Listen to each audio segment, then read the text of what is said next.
Sisters and brothers of America,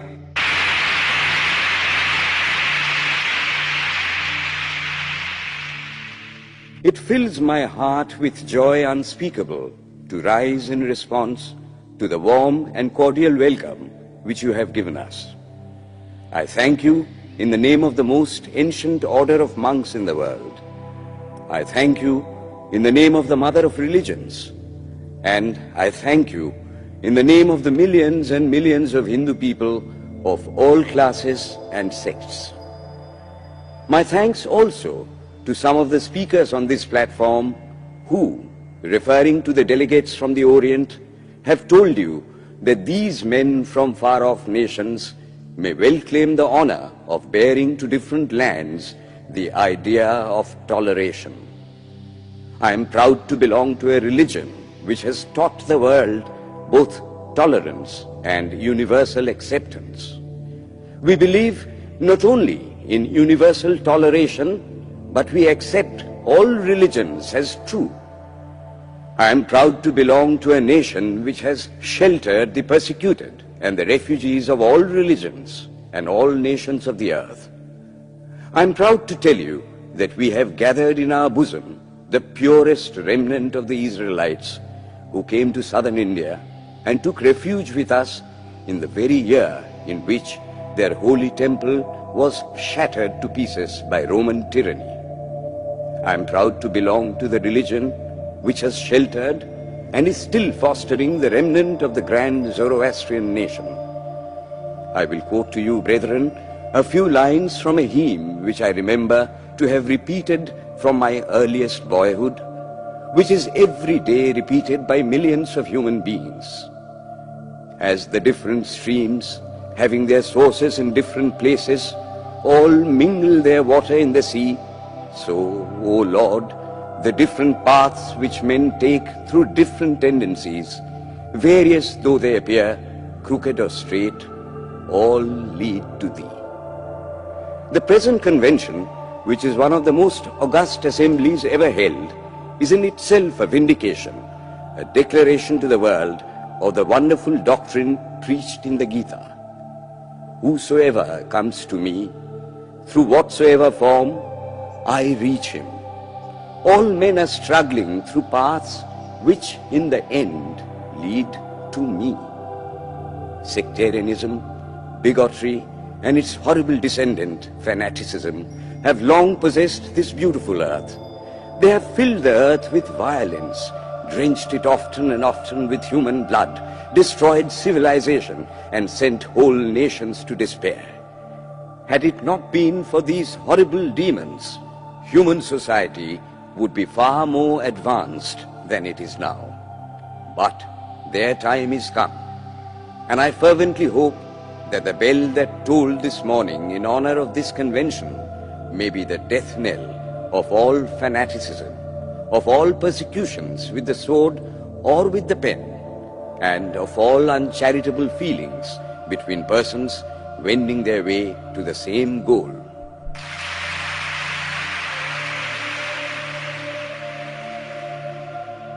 Ladies and gentlemen, on the agenda for today, the 15th of September, 1893, a galaxy of eminent speakers are scheduled to address us, and it gives us great pleasure to once again invite Swami Vivekananda to speak.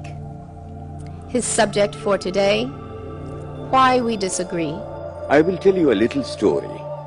You have heard the eloquent speaker who has just finished say, "Let us cease from abusing each other," and he was very sorry that there should be always so much variance. But I think I should tell you a story which would illustrate the cause of this variance. A frog lived in a well. It had lived there for a long time. It was born there and brought up there, and yet was a little small frog. Of course, the evolutionists were not there then to tell us whether the frog lost its eyes or not.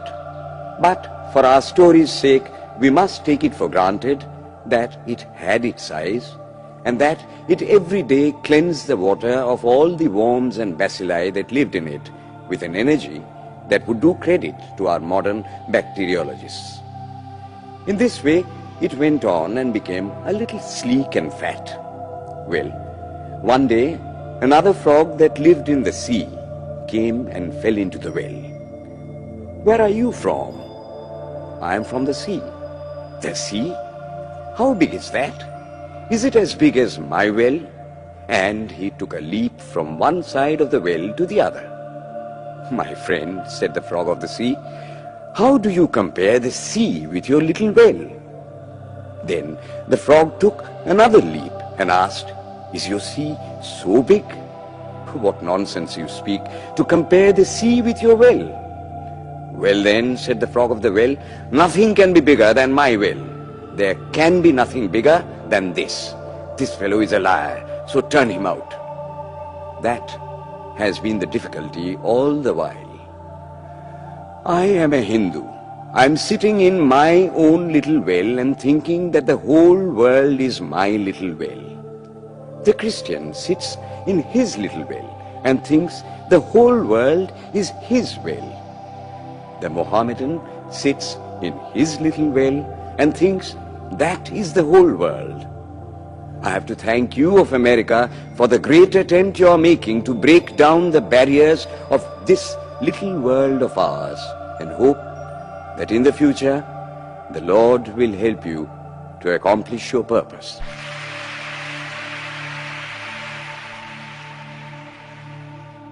Delegates and friends, today, the 19th of September, 1893, is the 9th day of the World's Parliament of Religions. We have had the privilege of listening to many distinguished speakers from the world over address us on a variety of subjects. The time is at hand to now listen to the great monk from India, Swami Vivekananda, read his paper on Hinduism. Ladies and gentlemen, Swami Vivekananda. From the high spiritual flights of the Vedanta philosophy, of which the latest discoveries of science seem like echoes, to the low ideas of idolatry with its multifarious mythology, the agnosticism of the Buddhists and the atheism of the Jains, each and all have a place in the Hindu's religion. Where then, the question arises, where is the common center to which all these widely diverging radii converge? Where is the common basis upon which all these seemingly hopeless contradictions rest? And this is the question I shall attempt to answer. The Hindus have received their religion through revelation, the Vedas. They hold that the Vedas are without beginning and without end. It may sound ludicrous to this audience how a book can be without beginning or end. But by the Vedas, no books are meant. They mean the accumulated treasury of spiritual laws discovered by different persons in different times. Just as the law of gravitation existed before its discovery and would exist if all humanity forgot it, so is it with the laws that govern the spiritual world. The moral, ethical and spiritual relations between soul and between individual spirits and the Father of all spirits were there before their discovery and would remain even if we forgot them. The discoverers of these laws are called rishis, and we honor them as perfected beings. I'm glad to tell this audience that some of the very greatest of them were women. Here it may be said that these laws, as laws, may be without end, but they must have had a beginning. The Vedas teach us that creation is without beginning or end. Science is said to have proved that the sum total of cosmic energy is always the same. Then, if there was a time when nothing existed, where was all this manifested energy? Some say it was in a potential form in God. In that case, God is sometimes potential and sometimes kinetic, which would make him mutable. Everything mutable is a compound, and everything compound must undergo that change which is called destruction. So, God would die, which is absurd. Therefore, there never was a time when there was no creation. If I may be allowed to use a simile, creation and creator are two lines without beginning and without end, running parallel to each other. God is the ever-active providence by whose power systems after systems are being evolved out of chaos, made to run for a time and again destroyed. This is what the Brahmin boy repeats every day. The sun and the moon the Lord created like the suns and moons of previous cycles. And this agrees with modern science. Here I stand, and if I shut my eyes and try to conceive my existence, what is the idea before me? The idea of a body. Am I then nothing but a combination of material substances? The Vedas declare, no. I am a spirit living in a body. I am not the body. The body will die, but I shall not die. Here am I in this body. It will fall, but I shall go on living. I had also a past. The soul was not created, for creation means a combination, which means a certain future dissolution. If then the soul was created, it must die. Some are born happy, enjoy perfect health with beautiful body, mental vigor, and all wants supplied. Others are born miserable. Some are without hands or feet. Others again are idiots and only drag on a wretched existence. Why, if they are all created, why does a just and merciful God create one happy and another unhappy? Why is he so partial? Nor would it mend matters in the least to hold that those who are miserable in this life will be happy in a future one. Why should a man be miserable even here in the reign of a just and merciful God? In the second place, the idea of a creator God does not explain the anomaly, but simply expresses the cruel fiat of an all-powerful being. There must have been causes then, before his birth, to make a man miserable or happy, and those were his past actions. Are not all the tendencies of the mind and the body accounted for by inherited aptitude? Here are two parallel lines of existence, one of the mind, the other of matter. If matter and its transformations answer for all that we have, there is no necessity for supposing the existence of a soul.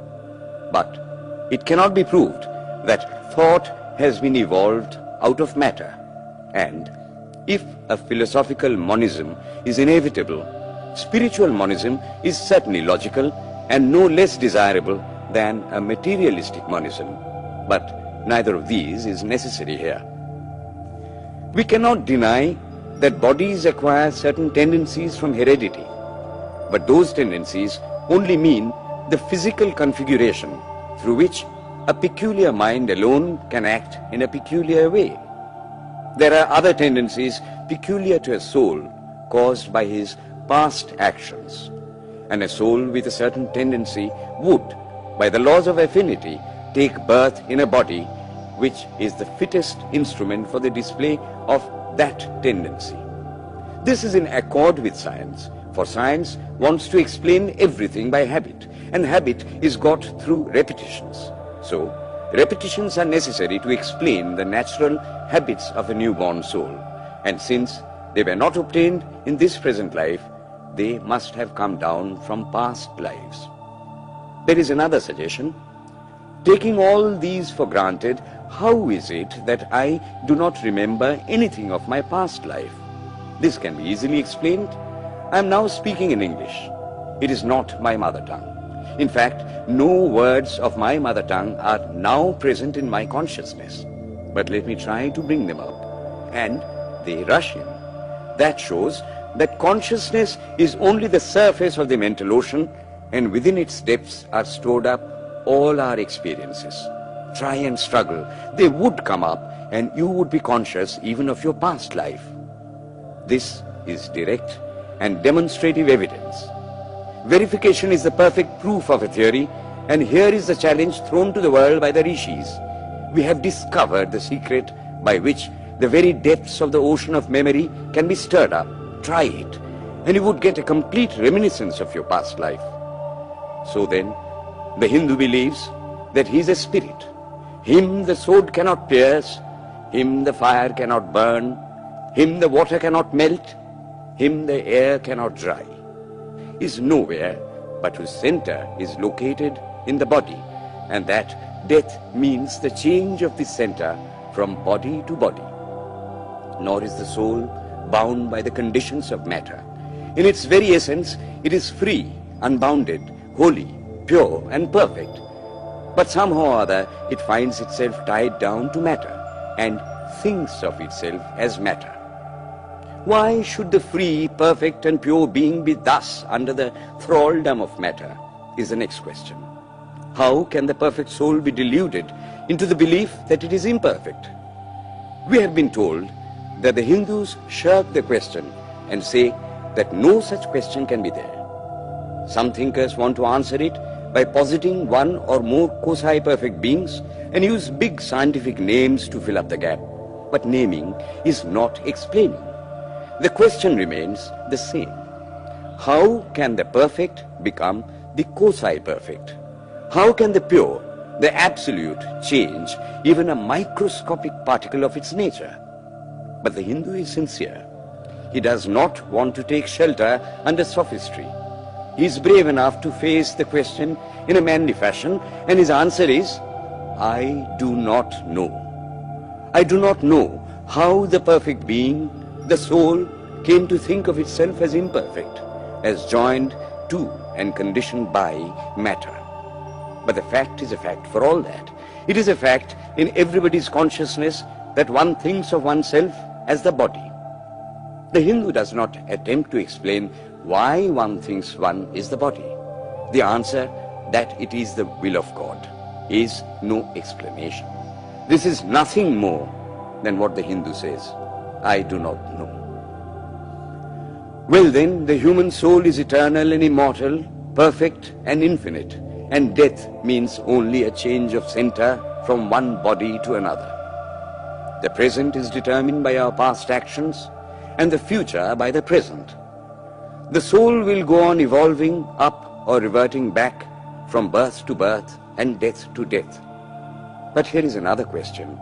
Is man a tiny boat in a tempest, raised one moment on the foamy crest of a billow and dashed down into a yawning chasm the next, rolling to and fro at the mercy of good and bad actions, a powerless, helpless wreck in an ever-raging, ever-rushing, uncompromising current of cause and effect, a little moth placed under the wheel of causation, which rolls on, crushing everything in its way, and waits not for the widow's tears or the orphan's cry? The heart sinks at the idea. Yet, this is the law of nature. Is there no hope? Is there no escape? Was the cry that went up from the bottom of the heart of despair.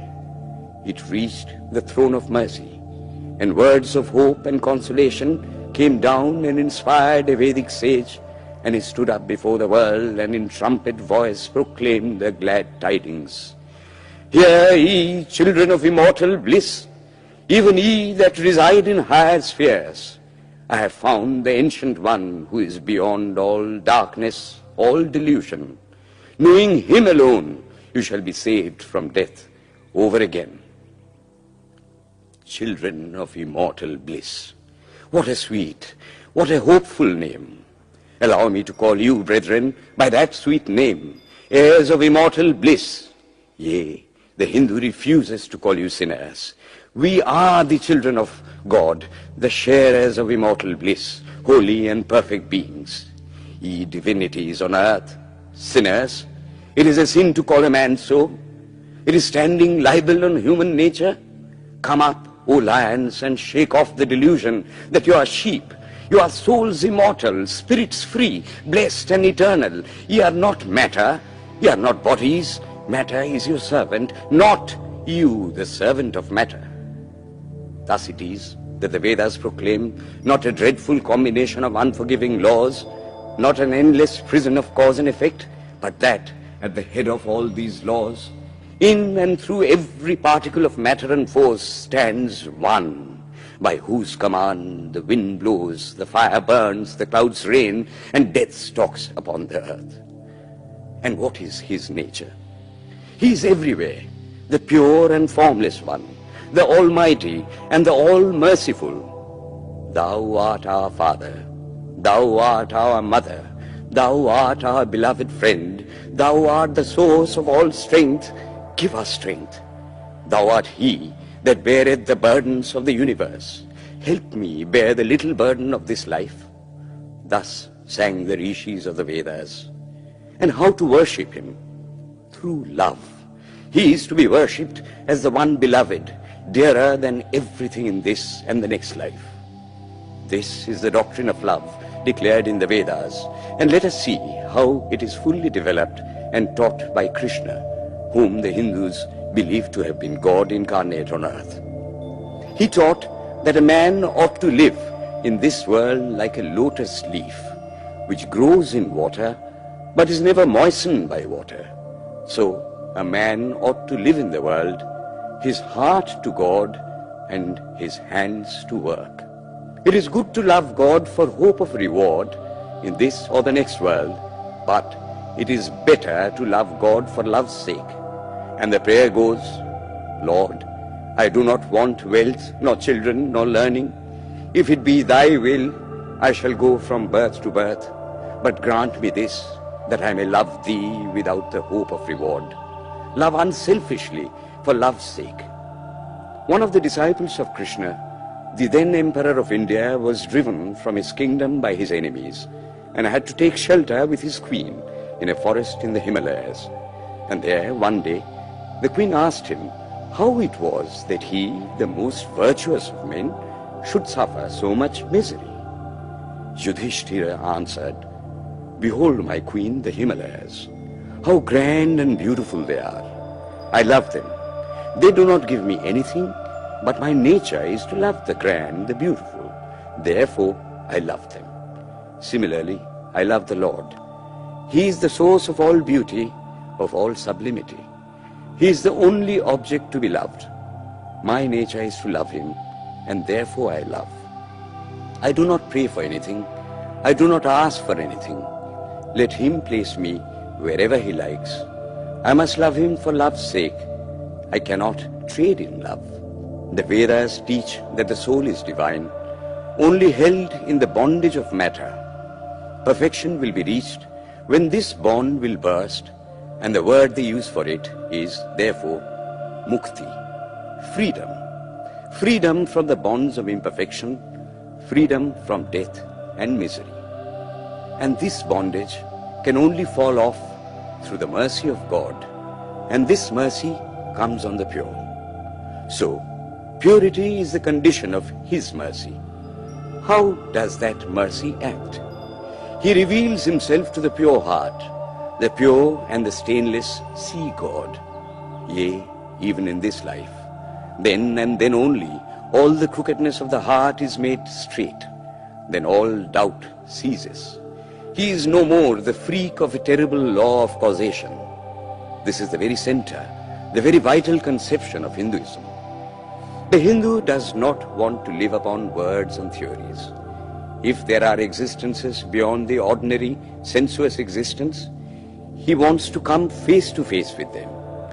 If there is a soul in him which is not matter, if there is an all-merciful universal soul, he will go to him direct. He must see him, and that alone can destroy all doubts. So, the best proof a Hindu sage gives about the soul, about God, is, I have seen the soul, I have seen God. And that is the only condition of perfection.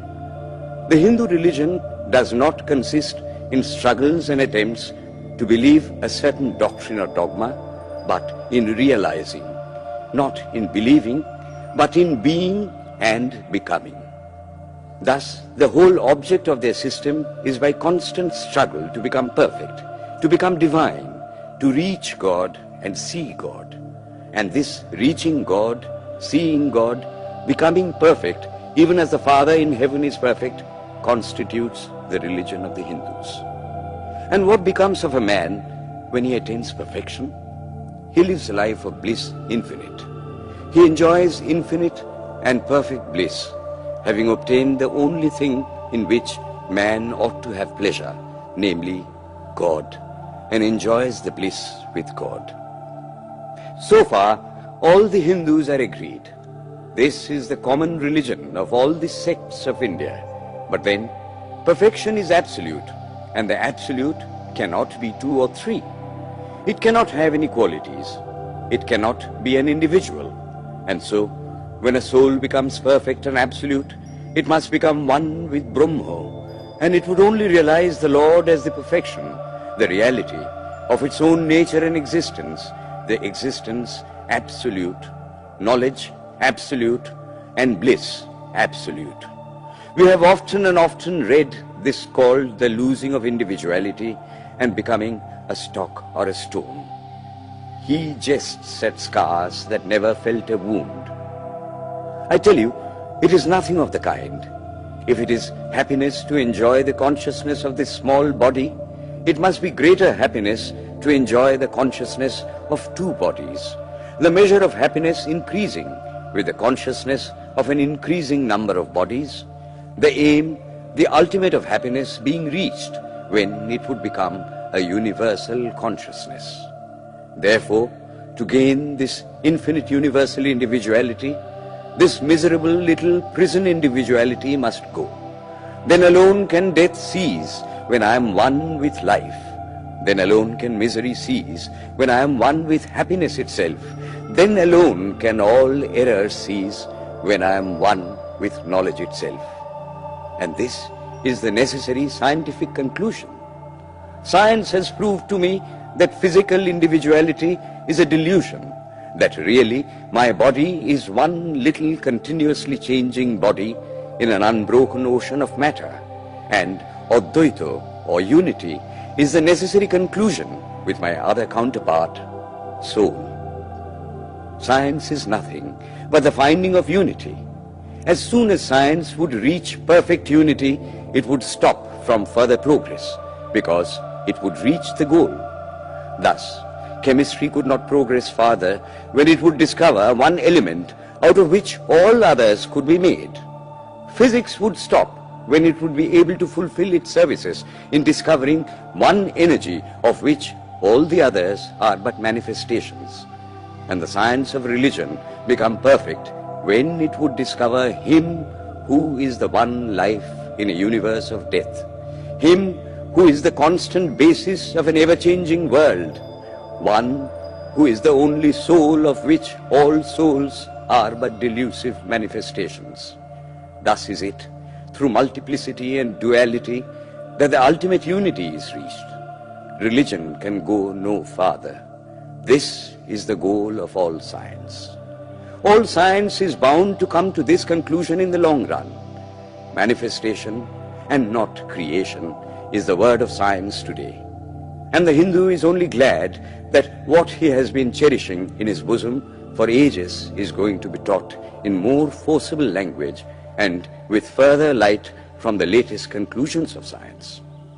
Descend we now from the aspirations of philosophy to the religion of the ignorant. At the very outset, I may tell you that there is no polytheism in India. In every temple, if one stands by and listens, one will find the worshippers applying all the attributes of God, including omnipresence, to the images. It is not polytheism, nor would the name henotheism explain the situation. The rose, called by any other name, would smell as sweet. Names are not explanations. The tree is known by its fruits. When I have seen amongst them that are called idolaters, men, the like of whom in morality and spirituality and love I have never seen anywhere, I stop and ask myself, can sin beget holiness? Superstition is a great enemy of man, but bigotry is worse. Why does a Christian go to church?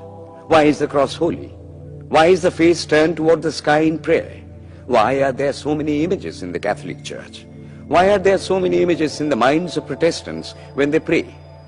My brethren, we can no more think about anything without a mental image than we can live without breathing. By the law of association, the material image calls up the mental idea and vice versa. This is why the Hindu uses an external symbol when he worships. He will tell you it helps to keep his mind fixed on the being to whom he prays. He knows, as well as you do, that the image is not God, is not omnipresent. After all, how much does omnipresence mean to almost the whole world? It stands merely as a word, a symbol. Has God superficial area? If not, when we repeat that word omnipresent, we think of the extended sky or of space. That is all. As we find that somehow or other, by the laws of our mental constitution, we have to associate our ideas of infinity with the image of the blue sky or of the sea, so we naturally connect our idea of holiness with the image of a church, a mosque, or a cross. The Hindus have associated the ideas of holiness, purity, truth, omnipresence, and such other ideas with different images and forms. But with this difference, that while some people devote their whole lives to their idol of a church and never rise higher, because with them religion means an intellectual assent to certain doctrines and doing good to their fellows, the whole religion of the Hindu is centered in realization. Man is to become divine by realizing the divine. Idols or temples or churches or books are only the supports, the helps of his spiritual childhood, but on and on he must progress. He must not stop anywhere. External worship, material worship, say the scriptures, is the lowest stage. Struggling to rise high, mental prayer is the next stage. But the highest stage is when the Lord has been realized. Mark, the same earnest man who is kneeling before the idol tells you, him the sun cannot express, nor the moon, nor the stars, the lightning cannot express him, nor what we speak of as fire. Through him they shine. But he does not abuse anyone's idol or call its worship sin. He recognizes in it a necessary stage of life. The child is father of the man. Would it be right for an old man to say that childhood is a sin or youth is a sin? If a man can realize his divine nature with the help of an image, would it be right to call that a sin? Nor, even when he has passed that stage, should he call it an error. To the Hindu, man is not traveling from error to truth, but from truth to truth, from lower to higher truth. To him, all the religions, from the lowest fetishism to the highest absolutism, mean so many attempts of the human soul to grasp and realize the infinite, each determined by the conditions of its birth and association, and each of these marks a stage of progress. And every soul is a young eagle soaring higher and higher, gathering more and more strength till it reaches the glorious sun. Unity in variety is the plan of nature, and the Hindu has recognized it. Every other religion lays down certain fixed dogmas and tries to force society to adopt them. It places before society only one coat which must fit Jack and John and Henry all alike. If it does not fit John or Henry, he must go without a coat to cover his body. The Hindus have discovered that the absolute can only be realized or thought of or stated through the relative, and the images, crosses and crescents are simply so many symbols, so many pegs to hang spiritual ideas on. It is not that this help is necessary for everyone, but those that do not need it have no right to say that it is wrong, nor is it compulsory in Hinduism. One thing I must tell you, idolatry in India does not mean anything horrible. It is not the mother of harlots. On the other hand, it is the attempt of undeveloped minds to grasp high spiritual truths. The Hindus have their faults, they sometimes have their exceptions, but mark this, they are always for punishing their own bodies and never for cutting the throats of their neighbors. If the Hindu fanatic burns himself on the pyre, he never lights the fire of inquisition. And even this cannot be laid at the door of his religion any more than the burning of witches can be laid at the door of Christianity. To the Hindu, then, the whole world of religions is only a traveling, a coming up of different men and women through various conditions and circumstances to the same goal. Every religion is only evolving a God out of the material man, and the same God is the inspirer of all of them. Why then are there so many contradictions? They are only apparent, says the Hindu. The contradictions come from the same truth, adapting itself to the varying circumstances of different natures. It is the same light coming through glasses of different colors, and these little variations are necessary for purposes of adaptation. But in the heart of everything, the same truth reigns. The Lord has declared to the Hindu in his incarnation as Krishna, "I am in every religion as a thread through a string of pearls. Wherever thou seest extraordinary holiness and extraordinary power raising and purifying humanity, know thou that I am there." And what has been the result? I challenge the world to find throughout the whole system of Sanskrit philosophy any such expression as that the Hindu alone will be saved and not others. Says Vyasa, we find perfect men even beyond the pale of our caste and creed. One thing more, how then can the Hindu, whose whole fabric of thought centers in God, believe in Buddhism, which is agnostic, or in Jainism, which is atheistic? The Buddhists or the Jains do not depend upon God, but the whole force of their religion is directed to the great central truth in every religion, to evolve a God out of man. They have not seen the Father, but they have seen the Son. And he that hath seen the Son hath seen the Father also. This, brethren, is a short sketch of the religious ideas of the Hindus. The Hindu may have failed to carry out all his plans, but if there is ever to be a universal religion, it must be one which will have no location in place or time, which will be infinite like the God it will preach, and whose sun will shine upon the followers of Krishna and of Christ, on saints and sinners alike, which will not be Brahminic or Buddhistic, Christian or Mohammedan, but the sum total of all these, and still have infinite space for development, which in its Catholicity will embrace in infinite arms and find a place for every human being, from the lowest groveling savage, not far removed from the brute, to the highest man towering by the virtues of his head and heart almost above humanity, making society stand in awe of him and doubt his human nature. It will be a religion which will have no place for persecution or intolerance in its polity, which will recognize divinity in every man and woman, and whose whole scope, whose whole force will be centered in aiding humanity to realize its own true divine nature. May he, who is the Brahma of the Hindus, the Ahura Mazda of the Zoroastrians, the Buddha of the Buddhists, the Jehovah of the Jews, the Father in heaven of the Christians, give strength to you to carry out your noble idea. The star arose in the east. It traveled steadily towards the west, sometimes dimmed and sometimes effulgent, till it made a circuit of the world. And now it is again rising on the very horizon of the east, the borders of the sun-bow, 1,000-fold more effulgent than it ever was before.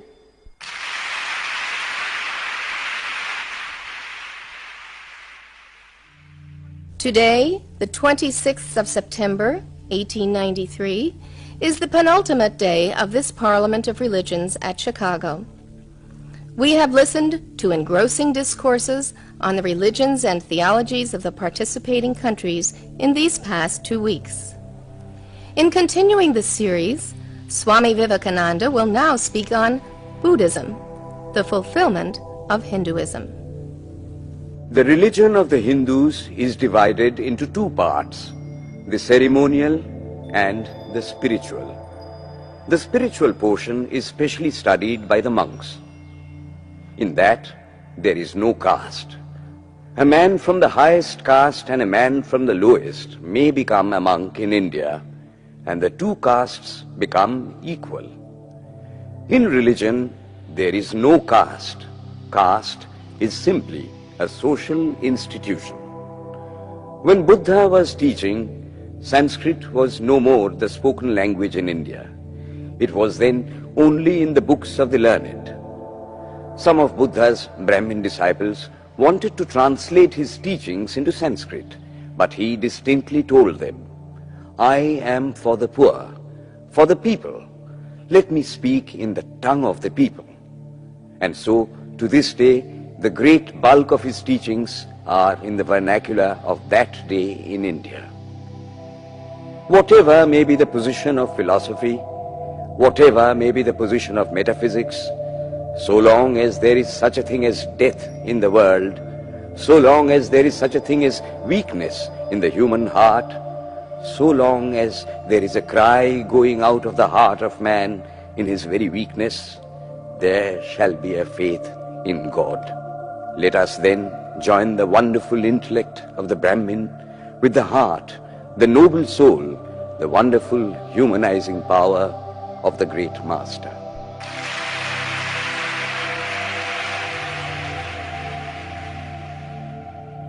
Ladies and gentlemen, in a short while from now, the World's Parliament of Religions at Chicago will come to a close. And this day, the 27th of September, 1893, will go down in history as a landmark for more reasons than one. It is in the fitness of things that we now call upon Swami Vivekananda from India to address this final session. The world's Parliament of Religions has become an accomplished fact, and the merciful Father has helped those who labored to bring it into existence and crown with success their most unselfish labor. My thanks to those noble souls whose large hearts and love of truth first dreamt this wonderful dream and then realized it. My thanks to the shower of liberal sentiments that has overflowed this platform. My thanks to this enlightened audience for their uniform kindness to me and for their appreciation of every thought that tends to smooth the friction of religions. A few jarring notes were heard from time to time in this harmony. My special thanks to them, for they have, by their striking contrast, made the general harmony the sweeter. Much has been said of the common ground of religious unity.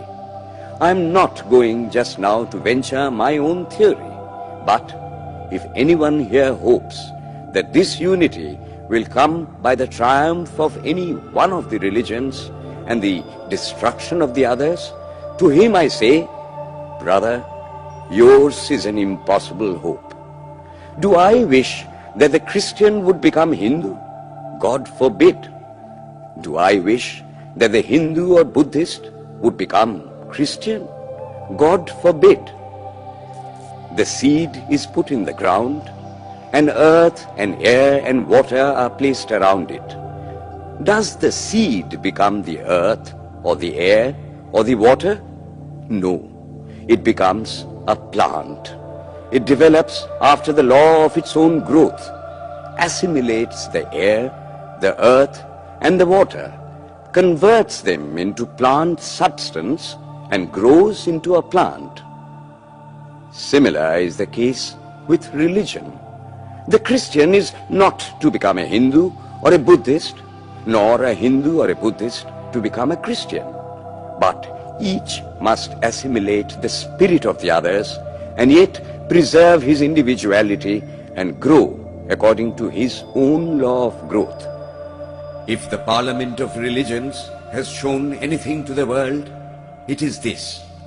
It has proved to the world that holiness, purity, and charity are not the exclusive possessions of any church in the world, and that every system has produced men and women of the most exalted character. In the face of this evidence, if anybody dreams of the exclusive survival of his own religion and the destruction of others, I pity him from the bottom of my heart and point out to him that upon the banner of every religion will soon be written, in spite of resistance, help and not fight, assimilation and not destruction, harmony and peace and not dissension.